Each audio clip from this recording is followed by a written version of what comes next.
अध्याय 13 विराम चिन्ह पंक्चुएशंस। हम जब भी किसी से बात करते हैं तो हाव भाव से करते हैं, अर्थात कभी थोड़ा रुकते हैं तो कभी अधिक रुकते हैं, कभी प्रश्न रूप में बात कहते हैं तो कभी आश्चर्य से कहते हैं। इसी रुकने को विराम कहा जाता है और जब हम इन विरामों को लिखित रूप में दर्शाते हैं तो उन्हें विराम चिन्ह कहा जाता है। राम भैया, आप कहाँ जा रहे हैं? मैं बगीचे में खेलने जा रहा हूँ। अरे, मुझे भी साथ लेते जाओ। नहीं, अभी तुम अपनी पढ़ाई करो। चित्र के साथ दिए गए वाक्यों को पढ़ते हुए आपने देखा कि इनमें कई प्रकार के चिन्हों का प्रयोग किया गया है। ये ही विराम चिन्ह है। अर्थात पढ़ते या लिखते समय विराम को प्रकट करने के लिए जिन चिन्हों का प्रयोग करते हैं उन्हें विराम चिन्ह कहा जाता है। कुछ मुख्य विराम चिन्ह इस प्रकार हैं। 1. पूर्ण विराम। यह चिन्ह वाक्य पूरा होने पर लगाया जाता है, जैसे मैं प्रतिदिन पाठशाला जाता हूँ। 2. अल्प विराम।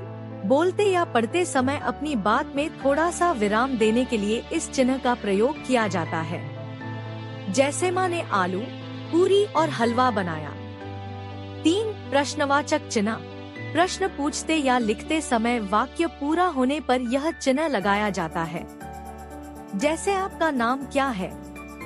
4. विस्मयादिबोधक चिन्ह। यह चिन्ह हर्ष, शोक, आश्चर्य और घृणा के भावों के लिए लगाया जाता है, जैसे आए, राम, रुक जाओ, तू, ओह, इसे क्या हुआ।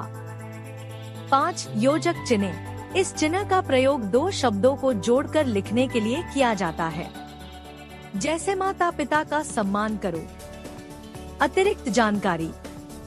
अर्धविराम, आंख मारता स्माइली, कोष्ठक, उद्धरण आदि और भी विराम चिन्ह है। संक्षेप में, वाक्यों में रुकने का संकेत देने के लिए विराम चिन्हों का प्रयोग किया जाता है। इनके प्रयोग से हम अपनी बात स्पष्ट रूप से दूसरों को समझा सकते हैं। पूर्ण विराम। 1. प्रश्नवाचक चिन्ह, विस्मयादिबोधक चिन्ह और योजक चिन्ह। कुछ विराम चिन्ह हैं। शिक्षकों से कक्षा 5 तक। चिन्हों का अभ्यास अधिक करवाएं। इनका प्रयोग अधिकतम होता है।